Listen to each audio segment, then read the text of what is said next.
Bienvenidos amigos de AZ Capacitación, Asesoría y Negocios. Mi nombre es Arturo Zapata Avellaneda. Les da la más cordial bienvenida a la sesión del día de hoy. ¿Bien? Muy bien.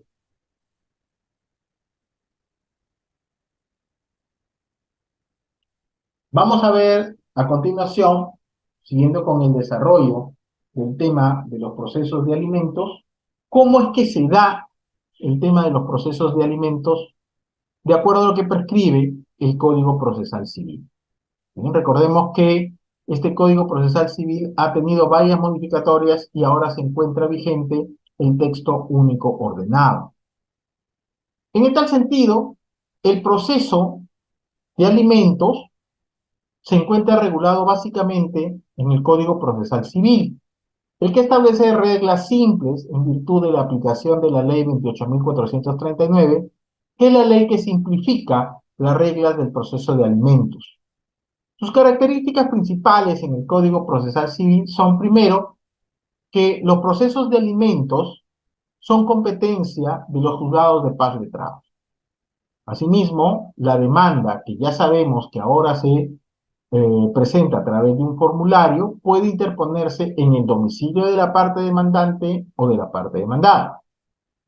De igual manera, el Poder Judicial permite la presentación en un formato simplificado para facilitar el acceso de justicia.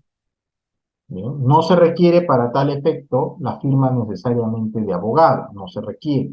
Bien. Asimismo, el demandante se encuentra exonerado del pago de tasas judiciales siempre que la pensión no exceda de las 20 unidades de referencia procesal. Por otro lado, es posible que el juez, a pedido de parte, establezca la prohibición del padre de ausentarse del país. Asimismo, el juez puede solicitar el informe por escrito del centro de trabajo del demandado, el cual es presentado en un plazo no mayor de 7 días. Recordemos que con las modificatorias que hubieron en el año 2022, si no se presentan estos temas, el juez de oficio puede solicitar, ¿no? Está obligado a hacerlo.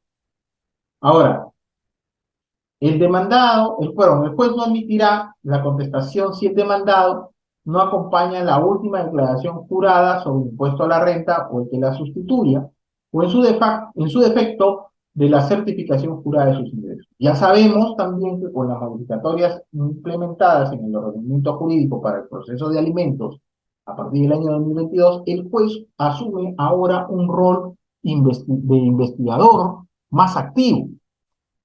El Código Civil, cuando regula el tema de los alimentos, no le da esa facultad. Es más, taxativamente el Código Civil dice el juez no está obligado a una investigación exhaustiva. Pero con las modificaciones implementadas el año pasado, el juez asume ahora un rol más participativo. Es decir, puede presentar o solicitar el juez, ¿correcto? A saber pues cuáles son los ingresos del demandado, ¿no es cierto? Pedir información al supuesto empleador, pedir informe al tema bancario, solicitar el tema ante la SUNAT para ver cuáles son sus ingresos. Bien, entonces ahora la cosa es mucho más efectiva, ¿no? Asimismo, la sentencia que determina el pago de alimentos se ejecuta de manera anticipada y aunque haya apelas. ¿Qué documentos debo presentar para solicitar una pensión de alimentos en vía judicial? Recordemos que si es un tema de llevarlo a vía extrajudicial, es decir, a un centro de conciliación, no se requiere necesariamente de conciliar en esa vía, ¿ya? La ley de conciliación y sus modificatorias establecen que los temas en materia de familia son facultativos para efectos de conciliación, ¿ya? Entonces, usted puede optar por ir directamente a la vía judicial o por ir a la vía de conciliación, si es que así lo, lo han conversado las partes, ¿no? Porque definitivamente no voy a ir a un centro de conciliación para que lo citen a una determinada persona si no he conversado con ella que ahí vamos a solucionar las cosas. Porque si no me saldría un tema, escuchen bien, de acta de falta de acuerdo, y con esa acta de falta de acuerdo ya también podría ir a la vía judicial. ¿Puedo hacer ese trámite, esas diligencias en vía de conciliación extrajudicial? Sí. Si es que tú sabes que esa persona va a asistir a esas audiencias conciliatorias, porque de lo contrario, si sabes que no va a ir, ya te ha dicho que no te va a pasar nada, no que conciliar, entonces ve a la vía judicial. En la vía judicial se requieren ciertos documentos para la presentación de la solicitud de pensión alimenticia, que en realidad es una demanda. Bien, se debe presentar el documento nacional de identidad de la madre y del niño. Bien, se debe presentar la partida de nacimiento del niño firmada por el padre, salvo que, habíamos visto anteriormente, se puede presentar también un formulario oficial donde se pide la filiación y la asignación de pensión de alimentos. ¿Ya? Entonces, doctor, para pedir la pensión de alimentos es necesario que esté reconocido el menor de edad. Ya sabemos que en todo caso, si no ha sido reconocido, y por eso le habíamos mencionado el caso del artículo 21 del Código Civil, donde la madre se presenta al registrador de identificación de Estado Civil para sentar al niño para el efecto de la partida de nacimiento y puede revelar, en el caso de una situación extramatrimonial, el nombre del presunto progenitor. Pero el mismo artículo 21 precisa de que no existe en ese caso vínculo de filiación, así lo establece el artículo 21. ¿Correcto? Pero puedo demandar entonces, doctor, acumulativamente eso, sí hay un formulario especial para ello, ¿no?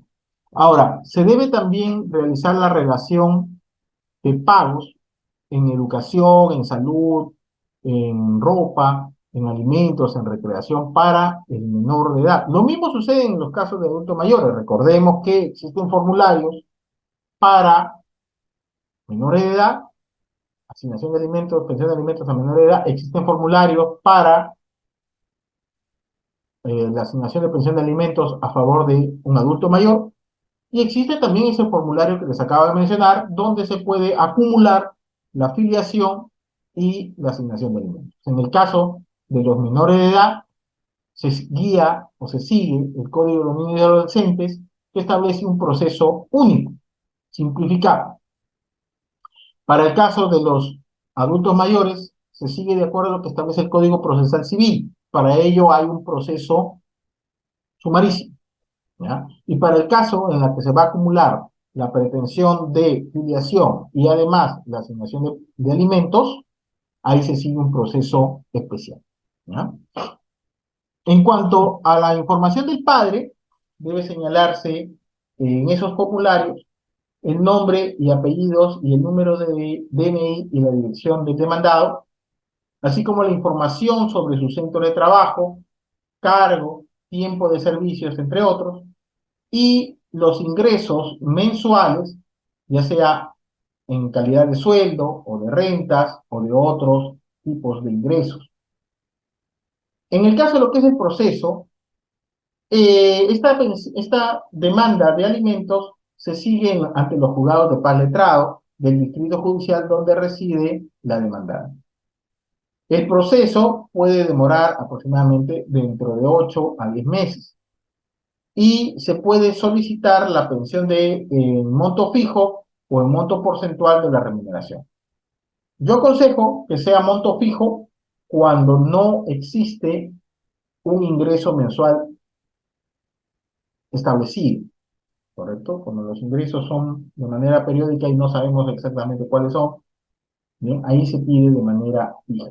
En cambio, yo recomiendo que sea porcentual cuando se tiene conocimiento de cuánto es ese ingreso y existe una relación de dependencia donde el trabajador puede aumentar el sueldo o se le pueden asignar bonos o demás situaciones que puedan incrementar ese monto de haber mensual.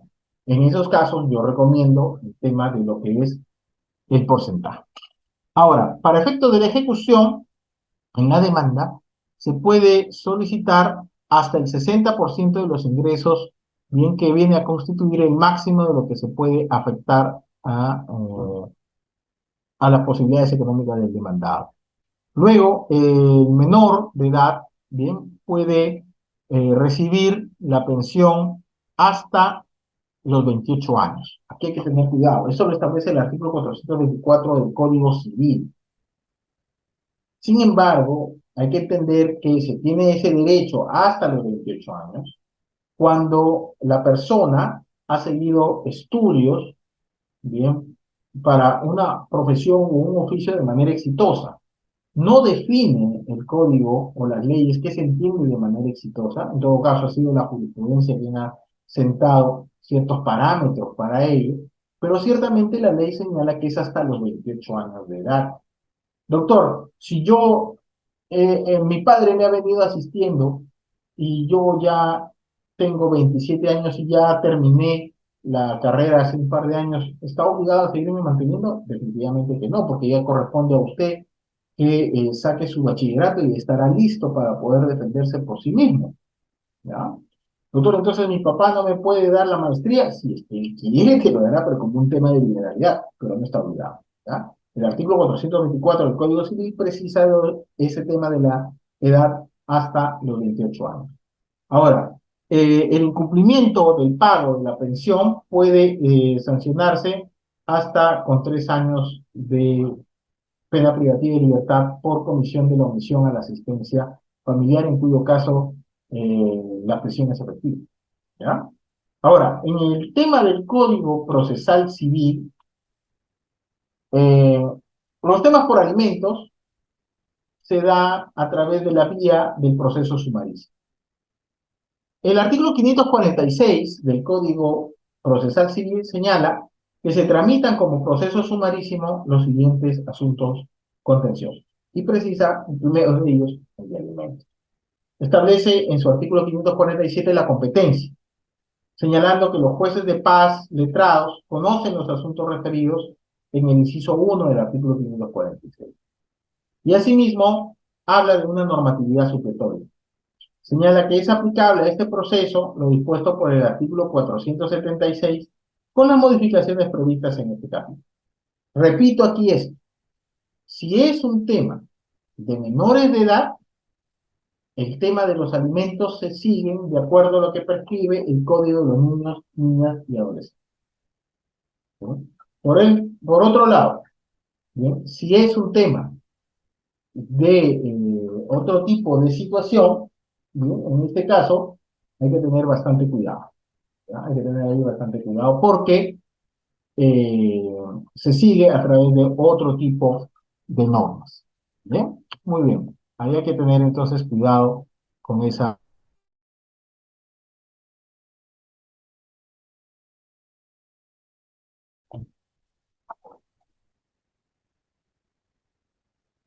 Muy bien.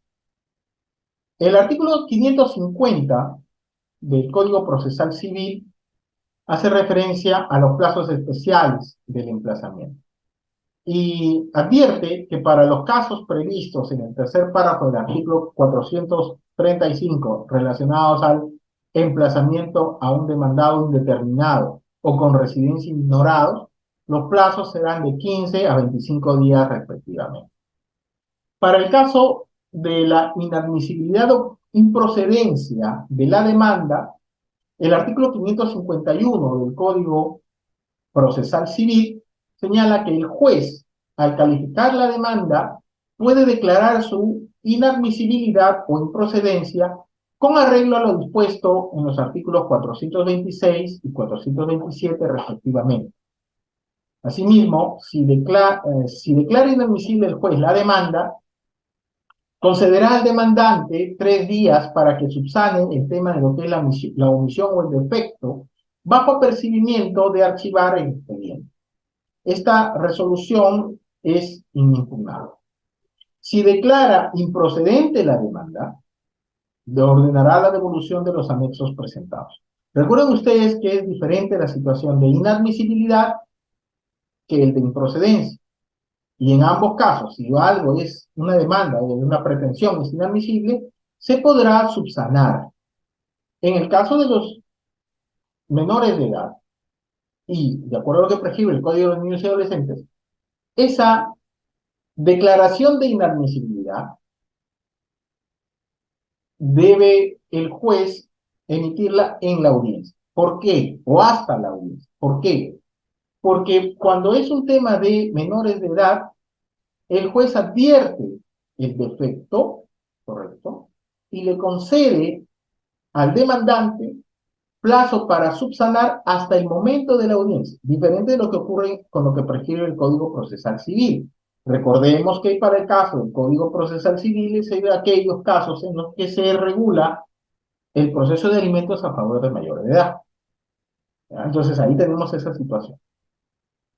Tenemos además que por el contrario, si se declara improcedente es porque no hay motivos para demandar. ¿Ya? Entonces la inadmisibilidad y la improcedencia son conceptos diferenciados. Luego, en este tipo de procesos se pueden presentar excepciones y defensas previas después de la interposición de la demanda. Estas se interponen al momento de contestar la demanda y solo se permiten los medios probatorios de actuación inmediata. En el caso de lo que son las cuestiones probatorias, hay que tener en cuenta que las tachas u oposiciones solo se acreditan con medios probatorios de actuación inmediata. ¿Qué ocurrirá durante la audiencia prevista en el artículo 554? En el caso de lo que es la audiencia única, el Código Procesal Civil señala que al admitir la demanda, el juez concederá al demandado 5 días para que la conteste. Contestada la demanda o transcurrido el plazo para hacerlo, el juez va a fijar fecha para la audiencia de saneamiento, pruebas y sentencia. Una sola audiencia se da todas estas situaciones. La que deberá realizarse dentro de los 10 días siguientes de contestada la demanda o de transcurrido el plazo para hacerla bajo responsabilidad. En esta audiencia única, las partes pueden hacerse representar por apoderado sin restricción alguna, porque a veces ocurre que la persona no quiere ver a la otra. Entonces, puede ocurrir que se presente un apoderado, entendiéndose que ese poder es un poder especial, es decir, poder por escritura pública. No necesariamente inscrito, pero sí poder por escritura pública. Doctor, ¿me puede dar a mí, mi cliente, la potestad para ser su apoderado? Sí. Es decir, además de ser el abogado, tiene usted la facultad de representación con poder especial. Si no dice el tema de presentarse en audiencia, recuerden ustedes que los poderes se guían en base al principio de literalidad. Si no dice que puede conciliarse, sigue a la siguiente etapa. Entonces tiene que decir específicamente qué cosa es lo que se puede hacer en esa audiencia. ¿Ya? Doctor, y por eso el abogado va a cobrar más, además de ser el abogado de una de las partes, es además el apoderado para el momento de la audiencia, pues definitivamente que sí, porque es un servicio adicional. ¿Ya? Ahora, el artículo 555 ha sido modificado en el año 2022 por la ley 31.464. El Código Procesal Civil ha sido modificado en este artículo bajo los siguientes conceptos. Nos dice, al iniciar la audiencia y de haberse deducido excepciones o defensas previas, el juez ordenará al demandante que las absuelva, luego de lo cual se actuarán los medios probatorios pertinentes a ello. Concluida la actuación, si encuentra infundadas esas excepciones o defensas previas que se han propuesto, declarará saneado el proceso. El juez, con la intervención de las partes, fijará cuáles son los puntos controvertidos y van a determinar los que van a ser materia de prueba.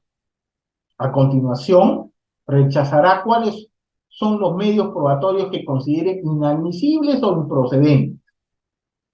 Este medio probatorio sí, este medio probatorio no. Eso es potestad del juez. Y dispondrá la actuación de los referidos a las cuestiones probatorias que se susciten, resolviéndose de inmediato. ¿Ya? No es que voy a hacerlo posteriormente, no, el juez tiene que resolverse ahí mismo. Actuados los medios probatorios referentes a la cuestión de fondo, el juez concederá la palabra a los abogados que así lo soliciten. Y luego, en forma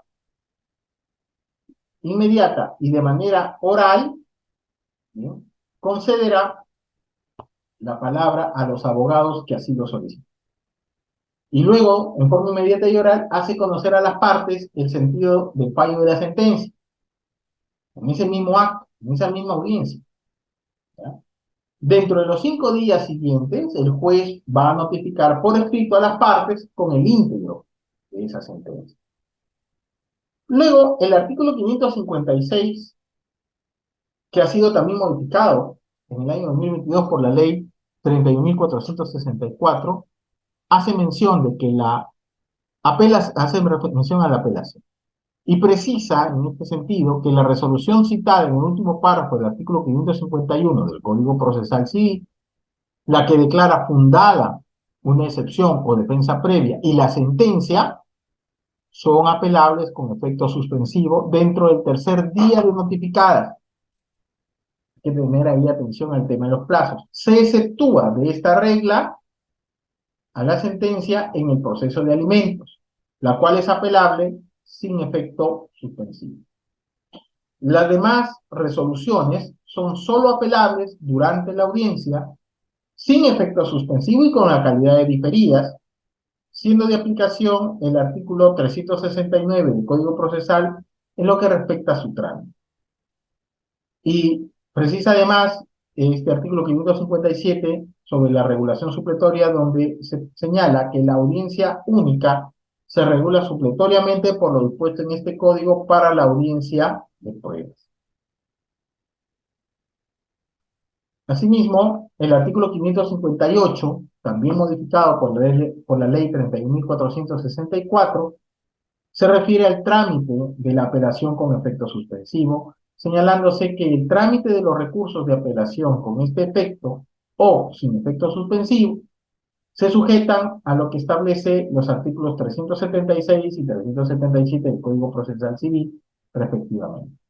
Y por último, el artículo 559 señala que en este proceso de alimentos que regula el Código Procesal Civil, no son procedentes ni la reconvención ni los informes sobre los hechos. Pero el texto único ordenado del Código Procesal Civil sobre el tema de alimentos, bien, tiene un subcapítulo especial.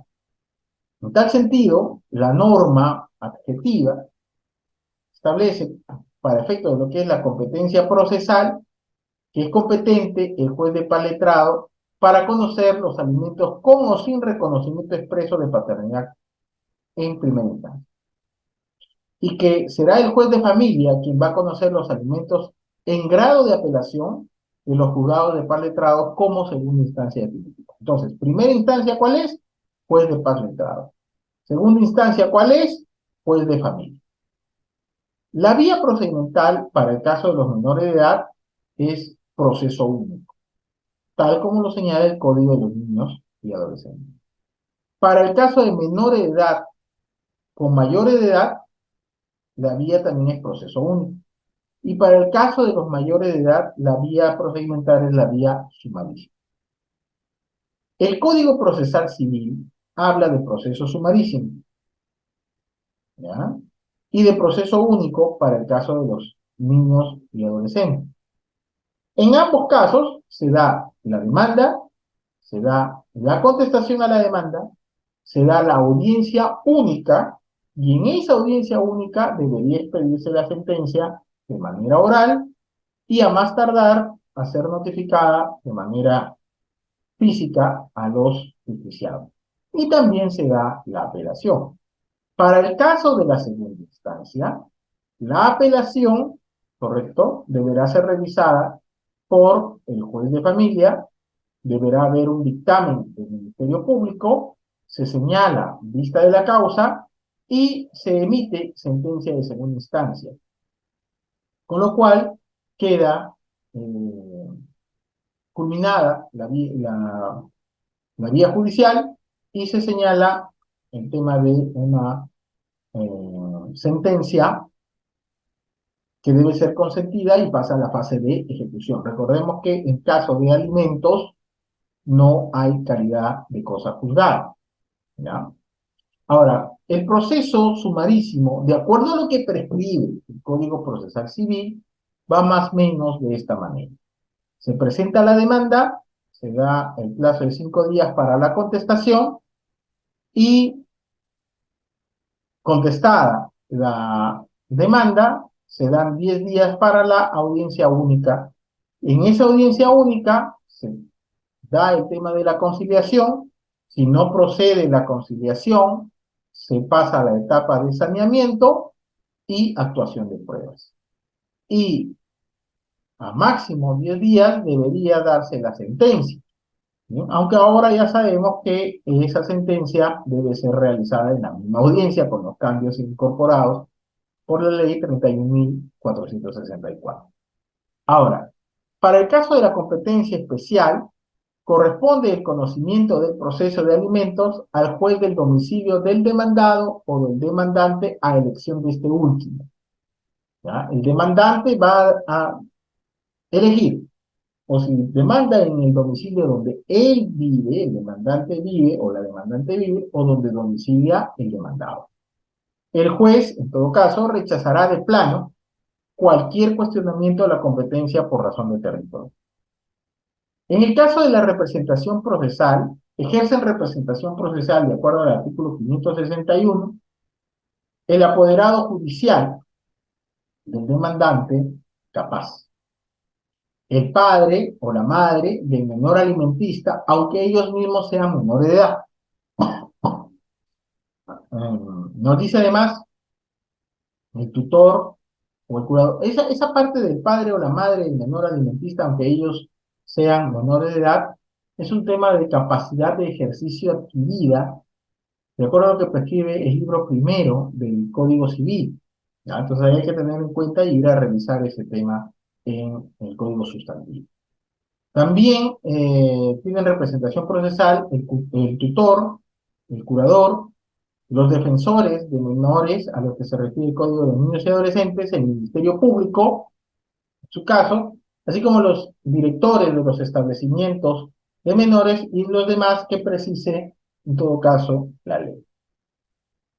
El artículo 562 señala que el demandante se encuentra exonerado del pago de tasas judiciales siempre que el monto de la pensión alimenticia demandada no exceda a los 20 unidades de referencia procesal. Asimismo, el artículo 563 indica que a pedido de parte y cuando se acredite de forma indubitable el vínculo familiar, es decir, el entroncamiento, el juez puede prohibir al demandado ausentarse del país mientras no esté debidamente garantizado el cumplimiento de la asignación anticipada o de la pensión alimentaria. Esta prohibición de ausentarse se aplica independientemente de que haya venido produciendo el cumplimiento de la asignación anticipada o de la pensión alimentaria. Para efectos de dar cumplimiento a la prohibición, el juez deberá cursar oficio a las autoridades competentes. Luego tenemos el artículo 564, que también ha sido modificado por esta ley 31.464. En este caso, la modificatoria va a la información solicitada de oficio. Recordemos que el Código Civil expresa bien que el juez no está obligado a investigar los mayores detalles en cuanto a lo que es lo que gana el demandado. Eso no ha sido modificado en el Código Civil. Situación distinta vamos a encontrar aquí en el Código Procesal Civil, porque aquí la ley sí estableció esa modificatoria. Pienso que debería también haber hecho mención a esto para efectos del Código Sustantivo. En todo caso, Este artículo 564, modificado por la ley 31.464, precisa que el juez solicita el informe por escrito al centro de trabajo del demandado sobre su remuneración, gratificaciones, vacaciones y cualquier suma de libre disponibilidad que provenga de la relación laboral de este. Para otros casos, el informe es exigido al obligado al pago de la retribución económica con los servicios prestados por el demandado. Asimismo, el juez solicita las declaraciones juradas de renta anual de parte demandada a la SUNAT. Miren, puede requerir a la SUNAT, pese a existir el tema de la reserva tributaria establecida en el Código Tributario. Pero en este caso, el juez ya está facultado para poder solicitarla a la Superintendencia de Administración Tributaria. Asimismo, la copia literal de las partidas registrales de los bienes inmuebles o de los bienes muebles o de activos e inactivos del demandado a la SUNAR, que es el registro público, y la existencia de otros hijos menores de edad del demandado a la RENIEC. Ni en todo eso que ahora puede hacer el juez. Antes no estaba obligado, ahora sí, ¿correcto? ¿Ya? Ahora sí, con esta modificatoria del artículo 564, el juez asume este rol investigador. En cualquiera de los supuestos indicados, el informe debe ser presentado en un plazo no mayor de 7 días de manera completa y veraz, bajo percibimiento de remitir las copias certificadas de los actuados pertinentes al Ministerio Público para el ejercicio de la acción penal que corresponde. En el caso del anexo especial de la contestación, el artículo 565 precisa que el juez no admitirá la contestación si el demandado no acompaña la última declaración jurada presentada para la aplicación del impuesto a la renta o del documento que legalmente lo sustituye. De no estar obligado a la declaración citada, deberá acompañar un certificado, una declaración jurada de sus ingresos, con firma legalizada, entiéndase ante notario, o ante el mismo eh, juzgado. En este caso, es de aplicación el segundo párrafo del artículo 564 del Código Procesal Civil. Pero se incorpora también este otro artículo 565, referido al requisito especial de la demanda, y señala que es requisito para la admisión de la demanda de reducción, de variación, de prorrateo o de exoneración de pensión de alimentos, que el demandante obligado a la prestación de alimentos acredite encontrarse al día en el pago de la pensión de alimentos. Entonces, si yo quiero pedir la reducción, la variación, el prorrateo o la exoneración, lo primero que debo acreditar ante el juez es, señor, yo estoy al día en mis pagos por concepto de pensión alimenticia. Si no, no me van a admitir esta pretensión. ¿Bien? Luego, el artículo 566 habla de la ejecución anticipada y de la ejecución forzada. A tal efecto, la pensión de alimentos que fije la sentencia debe pagarse por periodo adelantado y se ejecuta aunque haya apelación. En este caso, se formará un cuaderno separado si la sentencia de vista modifica el monto. En tal caso, se dispondrá el pago de este. Obtenida la sentencia firme que ampara la demanda, el juez ordenará al demandado abrir una cuenta de ahorros a favor del demandante en cualquier institución del sistema financiero. Lo más conveniente es que sea en una cuenta ante el Banco de la Nación, ¿bien? Para que se hagan ahí los depósitos. Bien, obtenida la sentencia firme, entonces se ordena al demandado abrir una cuenta de ahorros y esta cuenta solo servirá para el pago y cobro de la pensión alimenticia ordenada. Cualquier reclamo sobre el incumplimiento del pago será resuelto con el informe que bajo responsabilidad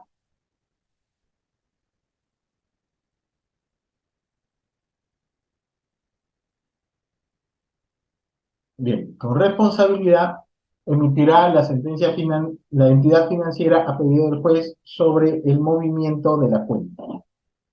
Además de ello, en reemplazo del informe pericial, el juez podrá en este caso solicitar a la entidad financiera que liquide el interés legal que haya devengado la deuda. Las cuentas abiertas única y exclusivamente para este propósito están exoneradas de cualquier impuesto. En los lugares donde no hay entidades financieras, el pago y la entrega de la pensión alimenticia se hará en efectivo, dejándose constancia en acta que se anexará en el proceso.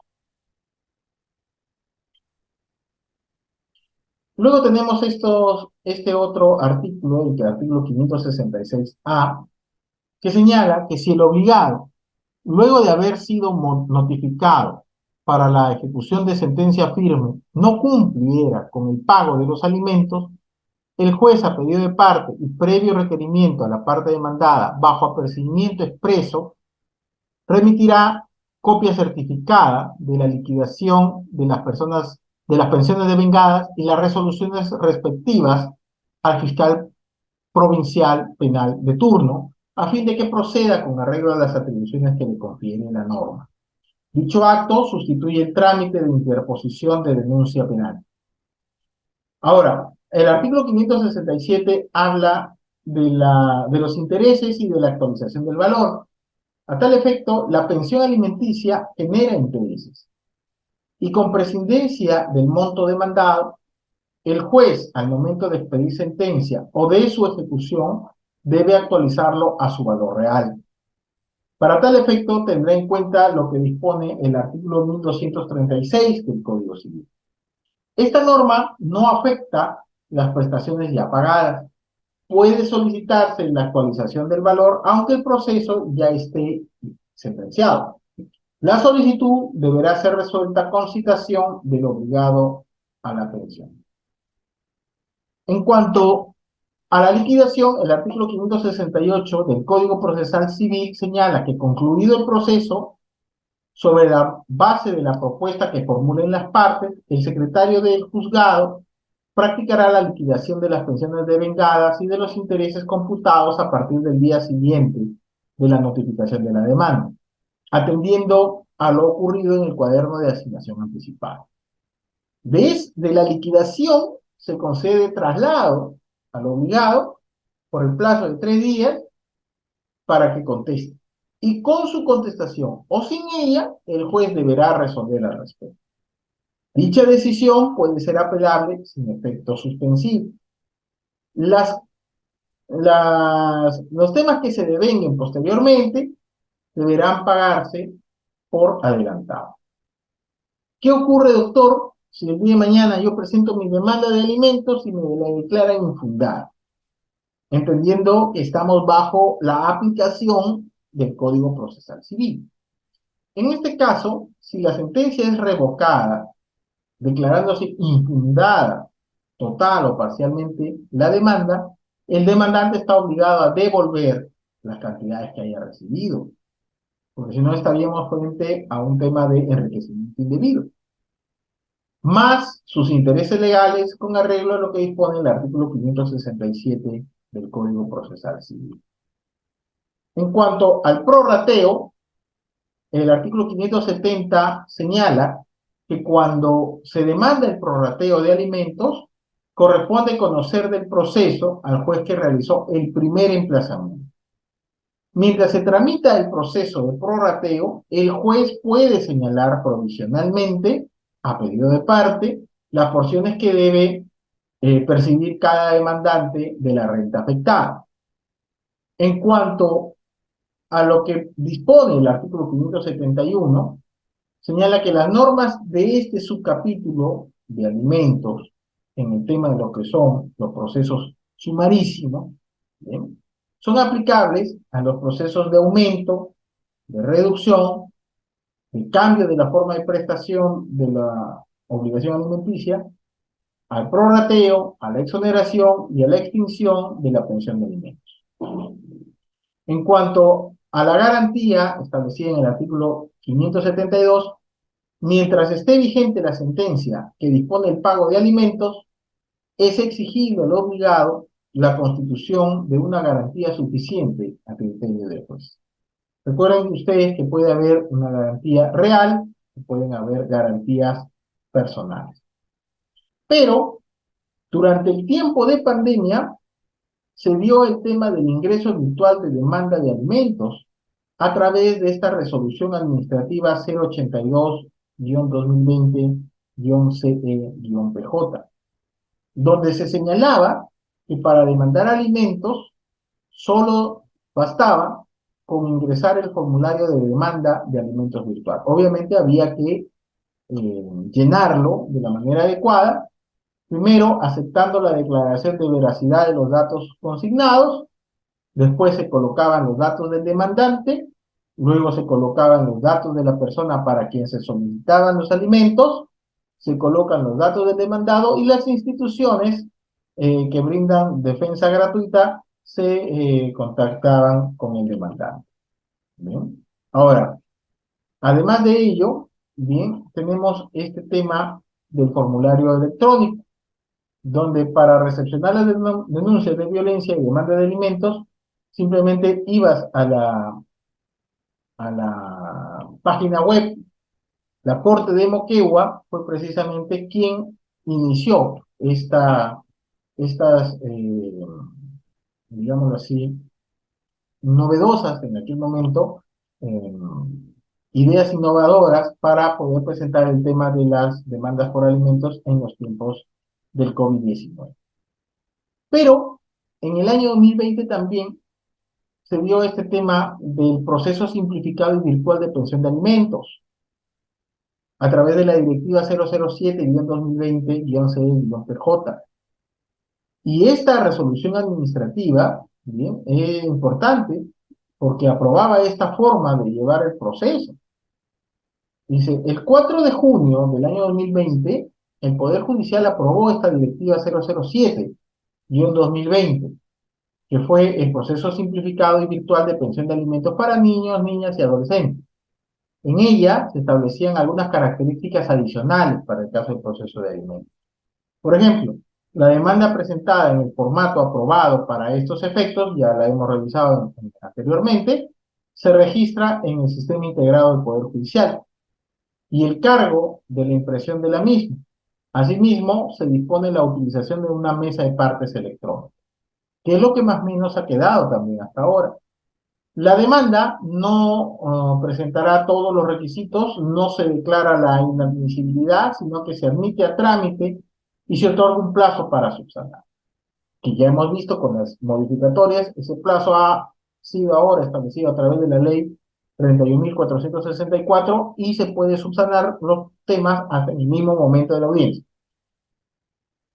El auto admisorio puede ser notificado al domicilio real y a la casilla electrónica y excepcionalmente al tema por WhatsApp. Pero no es la situación de que por WhatsApp es la regla general, sino que es la excepción, ¿correcto? Por eso es que en los formularios se pide el número de teléfono del demandado, ¿ya? La audiencia única se realiza bajo el principio de oralidad. Importantísimo el tema de la oralidad aquí. Antes se pensaba que la oralidad era solamente para el tema penal. Ya estamos viendo cómo la oralidad también está entrando en materia de las pretensiones en derecho procesal civil. Tal como se aprecia entonces, existe una clara necesidad, ¿bien?, en el entorno del COVID-19 de dictar estas normas especiales para regular un mejor proceso que pueda ser tramitado de manera virtual con reglas simples diseñadas para este tipo de casos en los que se encuentren vinculados la fijación, el aumento, la reducción o el prorrateo de una pensión de alimentos y también el tema de la mediación. En tal sentido, con el objetivo de aplicar estos mecanismos rápidos de oralidad y el empleo de herramientas tecnológicas, el Consejo Ejecutivo del Poder Judicial, bien, aprobó esta Directiva 007-2020. Cabe resaltar que disposiciones normativas contenidas en esta directiva, ¿bien?, de la especialidad familia, serán aplicadas para los jueces, para el personal jurisdiccional y de apoyo a la función jurisdiccional que elaboran en los juzgados de paz, letrados de las Cortes Superiores de Justicia, porque precisamente ellos son los competentes. ¿Bien? En tal sentido, se establecen varios principios que son los que a mí me llaman más la atención sobre este tema y que pueden ser utilizados también por los operadores del derecho, tanto jueces, especialistas o abogados, ¿bien?, para coadyuvar al desarrollo de su pretensión.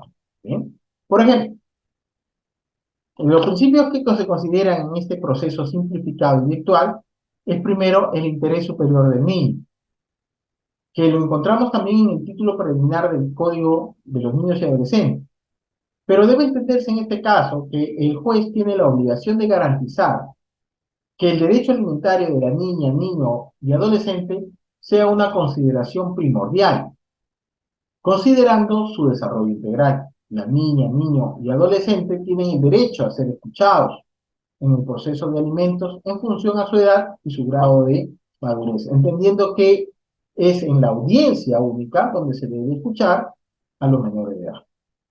Luego tenemos el principio favor minoris, que es uno de los que se incorporan precisamente en las modificaciones incorporadas por la ley 31.464 en el Código de los Niños y Adolescentes y en el Código Procesal Civil. El principio favor minoris señala que cuando se trate de niños, niñas y adolescentes, se debe realizar una interpretación sistemática del ordenamiento jurídico. En tal sentido, permite afirmar que en caso de duda respecto de las posibilidades económicas del obligado a prestar alimentos, es adecuada una interpretación a favor del alimentado, ¿no? Luego existen otros principios, como el principio de celeridad y la percepción del tiempo del niño, niña y adolescente. En tal sentido, la demora en los procesos de alimentos puede tener efectos particularmente adversos en el desarrollo y la evolución de los niños, niñas y adolescentes. Por ello se requiere que se dé prioridad a estos procesos y resolverlos en la menor cantidad de tiempo. También tenemos el principio de concentración, que señala que en los procesos de alimentos, el auto admisorio y la audiencia única deben concentrar actos procesales, si ello es materialmente posible. El principio de concentración se evidencia en esta audiencia única, debido a que los actos procesales se agrupan y se desarrollan oralmente, lo que redunda en el cumplimiento del principio de economía procesal fijada en el Código Procesal Civil. Luego tenemos el principio de inmediación, entendiendo que este principio consiste en que el juez está en una relación directa con el niño, niña o adolescente, o su representante legal, si es que existe un tema de representación, con las personas obligadas a prestar los alimentos y las pruebas aportadas dentro de este proceso. Tenemos además el principio de flexibilización. Los principios de congruencia, preclusión y eventualidad procesal, entre otros, deben aplicarse de manera flexible en los procesos de alimentos a favor de las niñas, niños y adolescentes. Luego tenemos el principio de amplitud probatoria. En este caso, el principio de favor probatione, el principio de favor probatione, se aplica en casos de duda en torno a la producción, admisión, conducencia o eficacia de las pruebas, teniendo un criterio amplio a favor de ello. La prueba indiciaria puede ser usada en el proceso de alimentos para acreditar el nivel de vida del alimentado. Y tenemos también el principio de oralidad, que ingresa ahora en estos temas que forman parte del derecho procesal civil. La celeridad de los procesos de alimentos, ¿bien?, a favor de los niños, niñas y adolescentes, deberá estar determinada por la eficacia de la oralidad como principio y técnica por parte de los abogados justiciables y por la organización del despacho judicial de los mismos juzgados.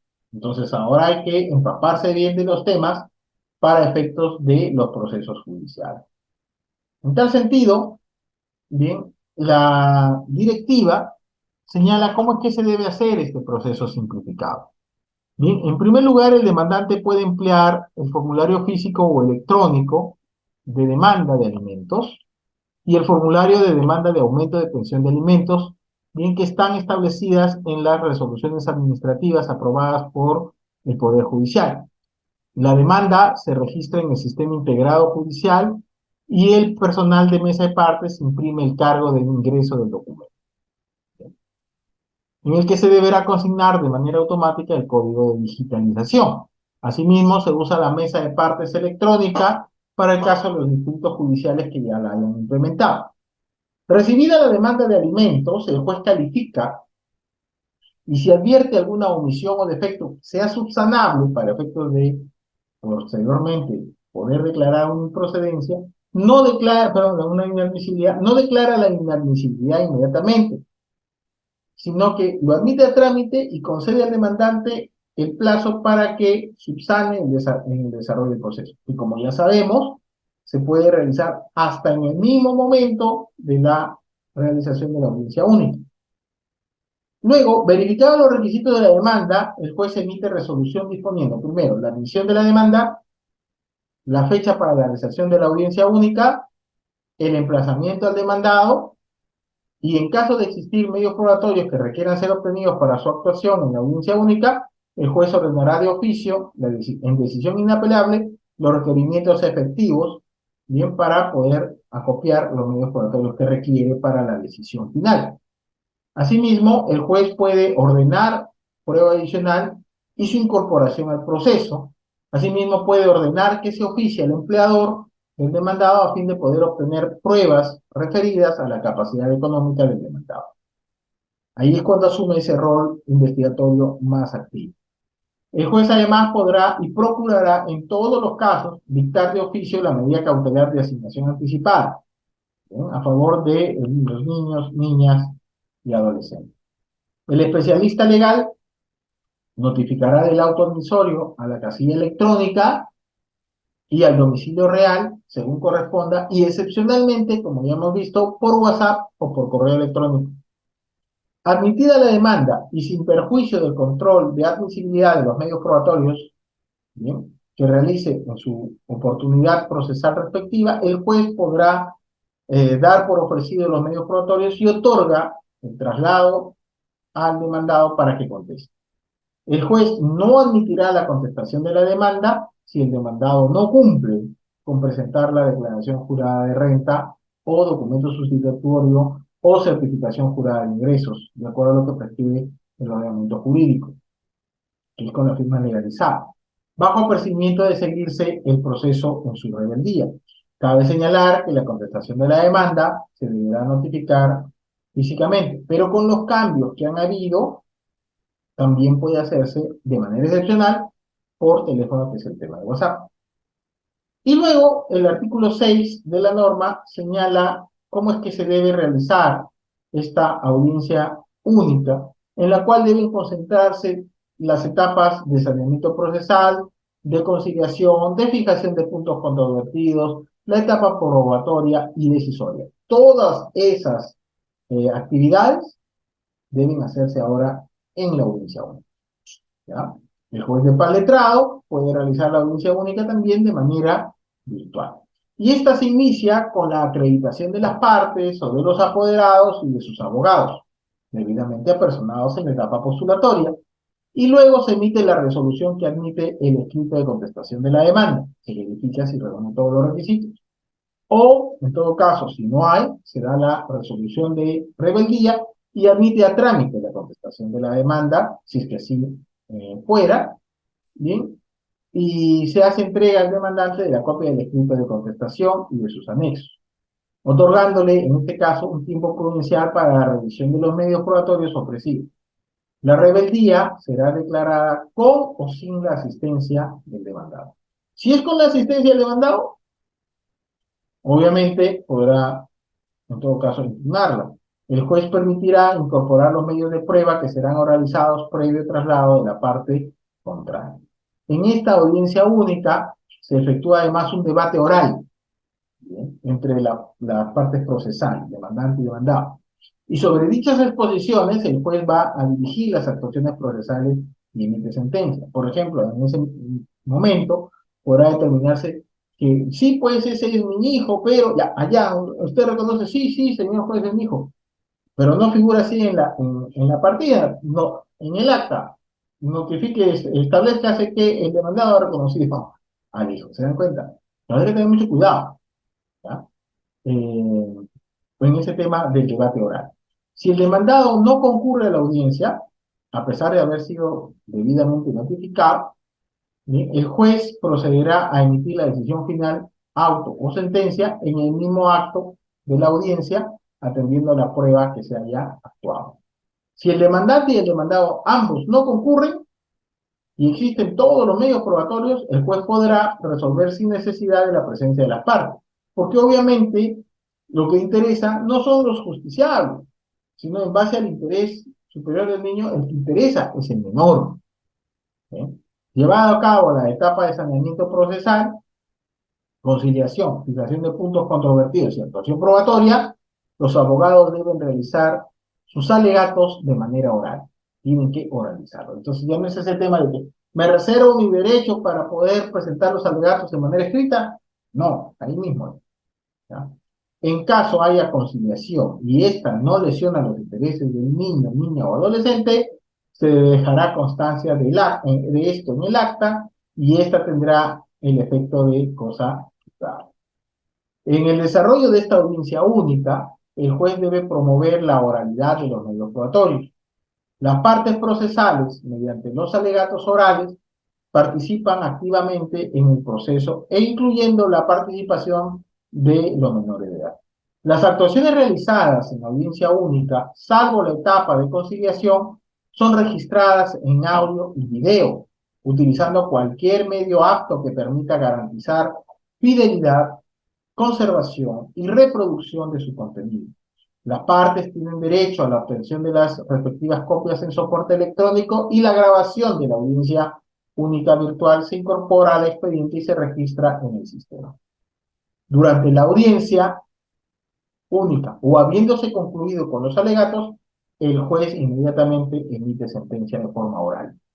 Asimismo, el juez puede dictar sentencia en su parte resolutiva o de manera integral, dependiendo de la carga procesal o de la complejidad de la causa.